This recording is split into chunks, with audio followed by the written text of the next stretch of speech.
You know, in this big world of SUVs where compact and bigger SUVs sort of dominate the Indian auto industry, it's always good to have a new premium hatchback come to India. And it's only Maruti Suzuki that can launch a new hatchback with 25,000 pre-bookings on the first day and sort of brush it off like it's normal business.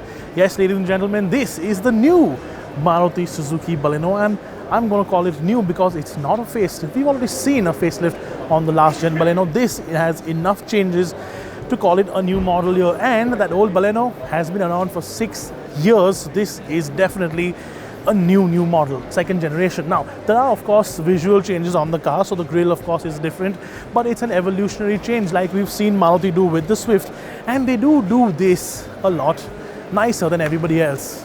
Yes, I did say do there. Nonetheless, 6% more aerodynamic is what CV Raman tells me. Of course, sharper headlamps, and if you actually do look at the headlamps closer, that little 3 LED sort of layout there is going to be very unique. I haven't seen something like this in the mass market for a while. It's going to be something that you actually notice and look at on the road. Overall, evolutionary, as I've already said, but it is a sharp looking car. It's got these nice contours and lines everywhere that bring out this whole premium hatchback thing. Of course, let's have a sort of closer look around the back, and while we do go around the back, let me tell you, top of the line version gets 16-inch alloy wheels.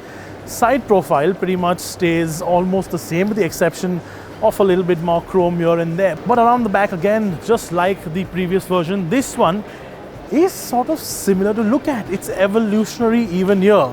This of course is new, the tailgate's new. Well, the whole car in terms of sheet metal is new, but it's familiar, and that familiarity, I mean, that's what people want, isn't it? I mean, even the old Baleno, even now, till recently, sold well over 10,000 units a month. So if something works, why mess with it? And that's exactly the mantra that Maruti have decided to take on their updated Baleno. So let's talk about a little bit under the bonnet before we head to the interiors. Right, so under the bonnet, of course, there is no diesel engine, which a lot of people have been asking me on messages over Instagram or over Twitter, but sadly I have to report, no, it hasn't come back. We hoped it would, it hasn't. And there is no CNG, at least there's no CNG for now. You never know what might happen in the future. But the 1.2 litre engine under the bonnet has 90 horsepower, 113 Newton meters of torque, and let me consult my phone quickly to tell you what the fuel economy figures are. The manual has 22.35 kilometers per litre and the AMT 22.94, and that brings us to the gearbox options. Manual stays about the same, the 5-speed unit. The CVT in the last generation has now been replaced by a 5-speed AMT.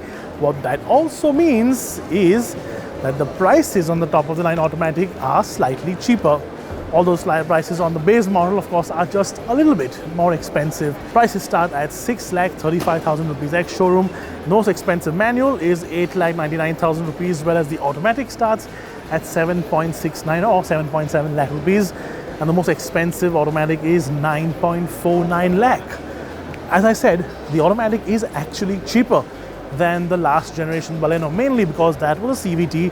This is an AMT, technology to technology. This, of course, is a lot more affordable. Okay, time to move to the interior and give you a heads up about all the new features that it gets. Okay. Hey. This, again, familiar, but so much nicer. So, Kia Karen's inspiration here. Blue interiors, sort of indigo interiors. There's a little nice leather, little patch on the side, but that's all the leather that you really get, because these seats should have had a leather option. That is missing. Of course, you get, before I actually go to the screen, I've just realized that these seats are super comfortable. Side bolstering, even for a person as big as me, this is great. I can't wait to drive it, and we will be driving it soon, where I will actually tell you a little bit more about how the car actually feels on the road. Nonetheless, let's talk about as is right now. Heads-up display, first in class, 360-degree camera, which I'm going to engage now, first in class as well. But what it does miss out on, of course, is features, or are features like cool seats, which would have been great to have, and a digital instrument cluster. Although, I must say, even this little analog thing has almost like a knurled pattern around the speedometer and the... Does it? and the tachometer as well, and that looks quite cool. But overall, 9-inch screen, extremely clear and sort of well laid out user interface. I really like the way this looks. And of course, you have Apple CarPlay and Android Auto. It is wired for now, but there will be an over-the-air update which will make it wireless. On the whole though, it feels pretty much like a Baleno would. It feels spacious, it feels nicely sort of laid out, and it feels more premium because Maruti's actually added weight in the doors with the structure itself and with the structure in the front to make it stronger, obviously. Because they do want to have a little bit better of a crash rating, even though they might not actually give out an official NCAP crash rating because Maruti and NCAP are having a bit of a cold war. Some weight in the doors as well, some more weight added to the car overall in terms of the features obviously, but the engine of course is also slightly heavier. That again, stuff that's technical which I will tell you in the review soon, but overall the car is now heavier by 55 kilos. And of course in this top of the line version you get 6 airbags as standard, so 2 here and of course on the side as well. So it is a safer car overall. Interesting then. As I said, in this big bagged world of SUVs, it's nice to have a bit of fresh air, isn't it?